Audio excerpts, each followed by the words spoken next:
Well, he didn't keep it secret from other figures in the Trump administration because it looks like they went to the New York Times. 3 current senior officials confirmed this to the New York Times. So it looks like this is an internal problem. And it's something that I've been seeing from inside the Trump administration. There are still forces in the Trump administration that are deeply uncomfortable with the personnel and control of the policy because they consider themselves to be Israel firsters, or as one Trump administration source called them to me, Mossad stenographers. You know, Mike Huckabee, and I know him well, Max, because he was full-time at Fox for about 2 or 3 years during the much longer time that I was there, but I didn't know now what I now know about him.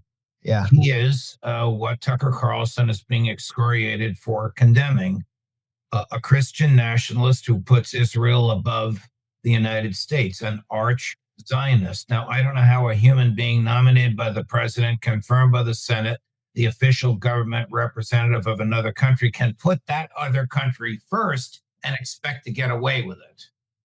Well, all the other previous U.S. ambassadors that I can think of were Israel firsters, even under Joe Biden. Tom Nides, for example. I mean, after October 7th, he went and lobbied on behalf of the Jewish federations for more money to support Israel during its genocide. Before that, under Obama, Daniel Shapiro, he stayed in Israel with his family when his term ended and went on to lobby for the NSO group, which produces Pegasus spyware. You had David Friedman from the first Trump ambassador to Israel. This is a figure who has a part-time residence, I think, in the settlement of Bet El, is part of the Friends of Bet El, raises money for the illegal settlements from the U.S., is a complete Israel firster. I mean, he wakes up in the morning, maybe eats some cereal, and then lobbies for Israel. That's what he does with his life. But what Huckabee has done here is an act of just such naked treason, or to associate and welcome, and as someone who betrayed the United States at such a high level, that I don't understand how Trump can protect him anymore unless Trump is that fully invested himself in the Israel First program, or that this would be just too embarrassing for him. It's really Trump at this point. He has to choose between Adelson and the CIA. How does Huckabee explain this to the White House now, which he must have done by now since the time the New York Times piece appeared? It was like Pollard was like crashing some party, or he broke in somehow. I don't know. I don't understand what the excuse would be. Let's talk about another Israel firster who happens to be the United States ambassador to the UN. Why were Danny Danon, that thug that is the Israeli ambassador to the UN, and Mike Waltz embracing each other on the floor of the Security Council earlier this week? Yeah, a really tragic moment in the history of the UN as the Gaza Master Plan passed. And this is a plan to essentially internationalize the occupation of Gaza and a Trojan horse for permanent Israeli control and a colonial program that I can explain in a little bit more detail in a minute, but which was approved, voted for by the one Arab state on the Security Council in a non-permanent role, Algeria, and the one Muslim state in a non-permanent role, Pakistan. 2 countries that had feigned concern for Gaza for the last 2 years. And then behind them, you have Turkey,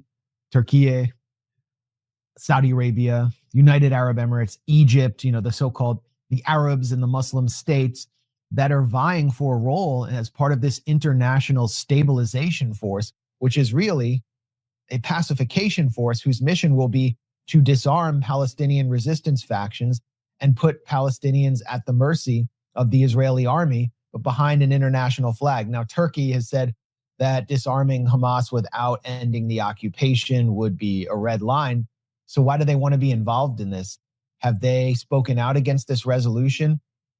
Now you have the 2 permanent members that would normally veto such a thing, Russia and China, they both abstained. Russia's abstention, I think, will be as consequential, if not more, than its abstention on the vote to declare Libya a no-fly zone, which was part of what convinced Putin to run for president again, because that was during the time of Medvedev. What explains the Russian and Chinese votes, given that they harshly condemned the resolution and offered the same analysis that I just did, that it's a Trojan horse for reoccupation, that it will violate international law and so forth.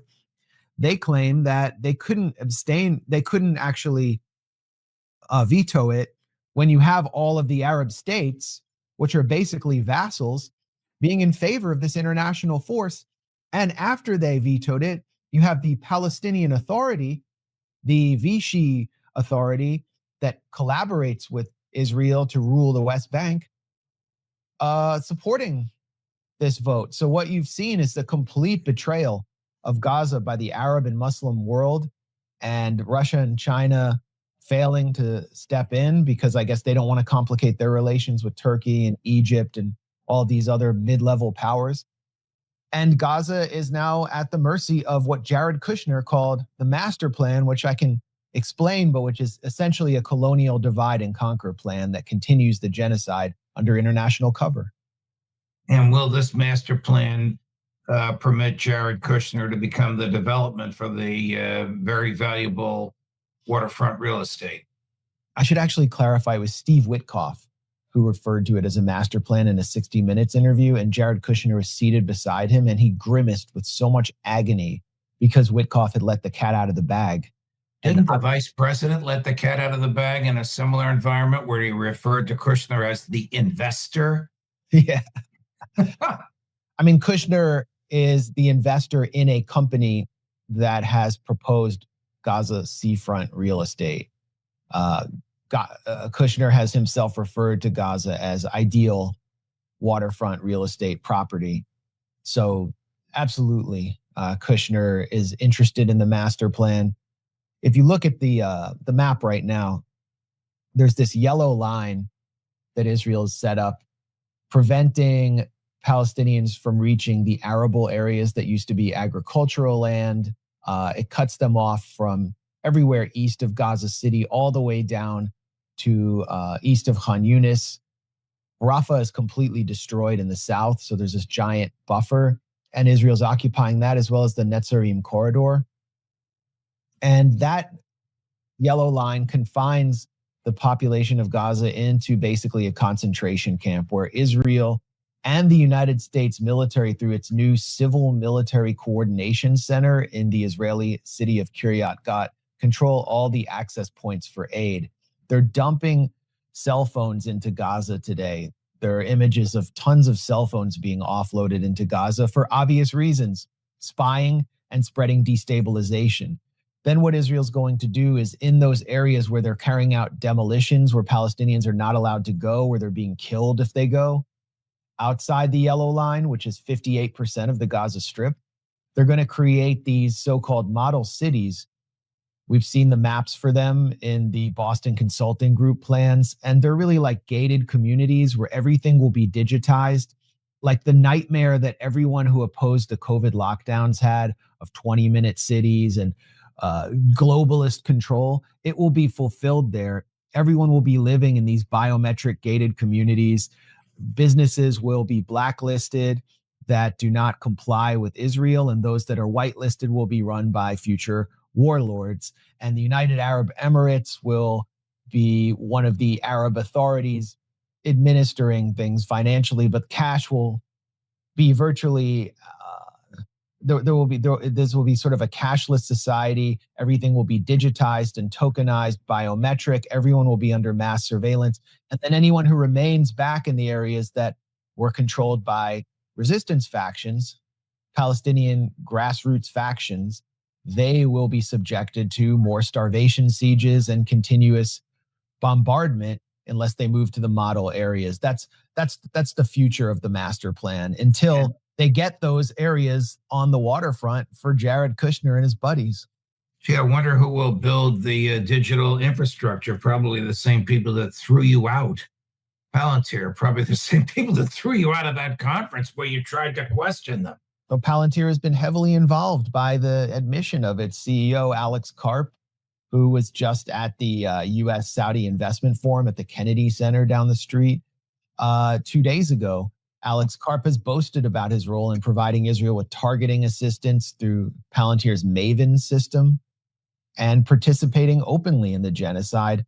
And in the Boston Consulting Group plans for the so-called master plan, various multinational corporations, tech corporations, were put forward for contracts. Oracle, Amazon, Palantir being just among a few of those that control our media in the United States and our administration. Wow.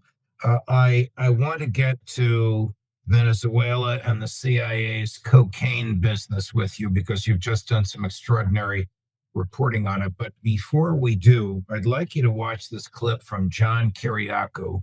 Full disclosure, John's a friend of mine. John is a former CIA agent. He is the only person who went to jail over the Bush-Cheney torture regime. And of course, he went to jail because he revealed the identity of the torturers, not because he participated in it, which of course he condemned. But what he is saying here to a podcaster whose name I don't know, you'll probably recognize him, one of these young, wildly popular podcasters, is truly extraordinary about why the United States bombed Iran at the behest of Benjamin Netanyahu. Chris, number 3. The reason, though, I'm told, that Donald Trump decided to bomb Iran was that the Israelis said for the first time, if you don't bomb Iran to take out these deep bunkers, we're going to use nuclear weapons. And they had never threatened that before. And so Trump said, bombing Iran might actually save us from the start of World War III if it keeps the Israelis from using nuclear weapons. So according to your source, the Israelis told the president of the United States that if he did not use the United States military power to bomb the nuclear facilities in Iran, Israel, acting on its own, would use nuclear weapons. Yeah. Do you see why there's a problem with that statement, John? Yeah. Because they've never admitted that they've had them. That's right. So you're telling me that they just admitted to the president of the United States that they have nuclear weapons and we still do not have them in the IAEA treaty? I mean, if Israeli nuclear whistleblowers are to be believed, yeah, they've had them. They started working on them in the 50s. They got them around the late 60s or the early 70s. Look at Mordechai Vanunu. Mm-hmm. You know, he wasn't charged for treason for nothing. Is this credible, Max? It is. I mean, we're talking about everything today. We're talking about cocaine, nukes, spies. That's because of you. You are a wealth of knowledge about all these things. Well, I can't imagine that young podcaster I've never seen before could be more popular than you if you're running the gamut like this. And yeah, I have to grow my hair a lot longer. I wish I could. Well, and John's looking great, by the way. Yes. I mean, I've been following what him he's been for through. years. He knows what he's talking about. And he's basing this on not just speculation, but things we know. Jonathan Pollard, remember I mentioned him before, we talked about him before, the Israeli spy who was in U.S. naval intelligence. Right. He gave an interview fairly recently to a fellow settler on a podcast in Israel. And he said that back in 1973, we were on the ropes. And when he says we, even though he was in the U.S., he's referring to the Israelis. The Egyptians had broken across the Sinai and were marching towards Israel proper. The Syrians were attacking from the north, and they wanted Nixon to resupply them with an emergency airlift to save Israel. And so the Israelis took U.S. officials to an airfield, showed them an A-4 jet packed with nuclear weapons, and said, if you do not authorize the emergency airlift, we will use nuclear weapons. And so Pollard is openly boasting about nuclear blackmail carried out by Israel back in 1973. That's what John Kiriakou is referring to. That's Israel's ace card. It's what It's what Seymour Hersh called the Samson option. And the program was exposed by Mordecai Vanunu, one of the bravest whistleblowers in history, who was tortured for decades by Israel for what he did. He was a former worker at the Dimona facility. Wow. Does the CIA traffic in cocaine? Well, I referred to them in a debate 2 days ago on Piers Morgan with the former U.S. ambassador James Story and a former CIA agent who was sort of made famous by Joe Rogan, Mike Baker. I referred to them as the cocaine import agency. The CIA was directly responsible for creating the so-called cartel of the Suns that is now said to be under the control of Nicolas Maduro, was just named last week by Marco Rubio a narco-terrorist organization to justify striking Venezuela on land, possibly assassinating its leadership. And it's a completely fake construct that was created by the CIA in the early 90s to ship 22 tons of cocaine into the US. Now, why would they do that? They thought that this would allow them to surveil the drug running networks through the United States, identify who's selling the drugs, but they wound up poisoning our society, as Marco Rubio claims.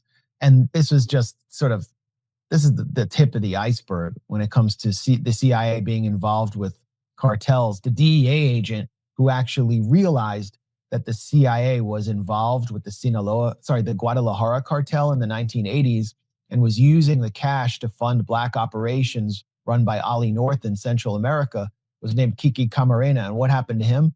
He was tortured for days, tortured to death by Guadalajara cartel members in the presence of Felix Rodriguez, the notorious CIA agent who back in the early 60s presided over the execution of Che Guevara. This is all pretty well documented stuff.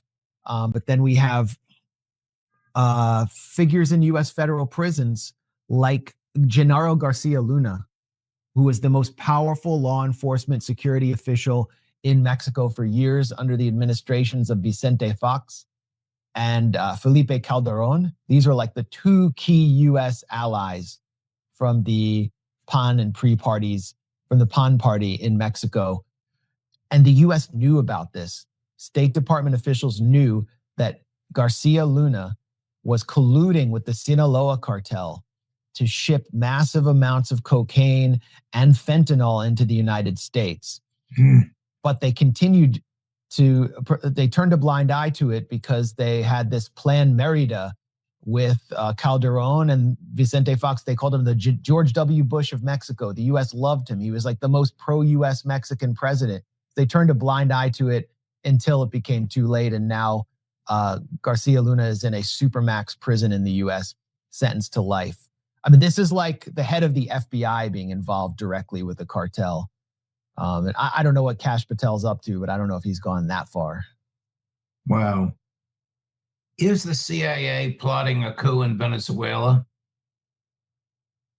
Well, Elliot Abrams seems to think they are because Gargamel has just resurfaced in the pages of Foreign Affairs, the publication of the Council on Foreign Relations, the veteran coup plotter who presided over the El Mozote massacre in El Salvador during the dirty wars of the 80s, who oversaw coup plots in the Gaza Strip against Hamas, who presided over previous coups in Venezuela, all of which failed.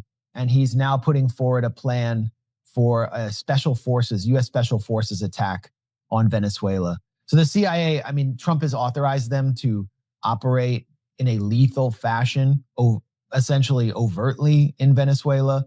A petrochemical refinery just exploded yesterday in a key energy producing region of Venezuela. I mean, we can put two and two together, but it's pretty rare, if not, it's very rare for a president to announce that the CIA is going to carry out covert activity. It's a psyop that Trump is deploying in order to promote fear and instability among the Venezuelan leadership in hopes that there will be mass defections among generals. But Abrams is now the most senior voice to openly support special forces attacks inside Venezuela.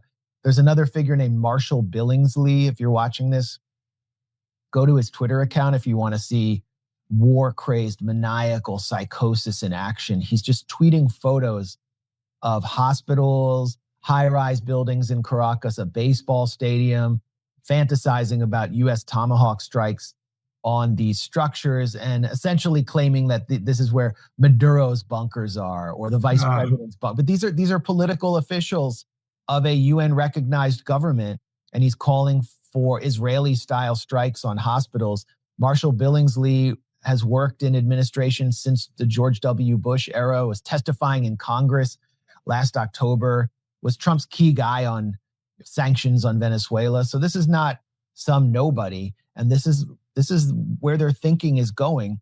There's only one person who can stop this crazy train, and it's Donald Trump, and I don't know if he has it in him. He's the engineer of the train. Before we go, take a look at this clip from Elon Musk. People often talk about sort of eliminating poverty and that kind of thing, but really how long have they been talking about that? There's lots of talk. There's lots of NGOs sort of trying to do these things, but really not succeeding. And the evidence speaks for itself. But AI and humanoid robots will actually eliminate poverty.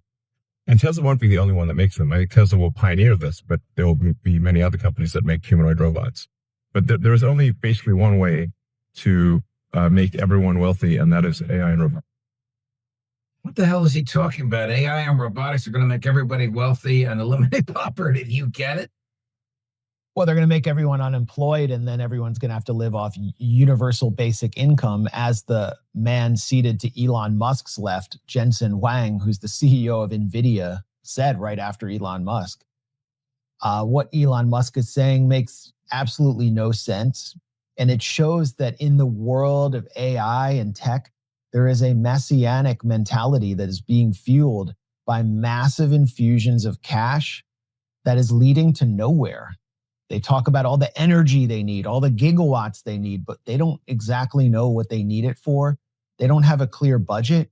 Elon Musk has gotten his board of directors to approve $1 trillion pay package for himself.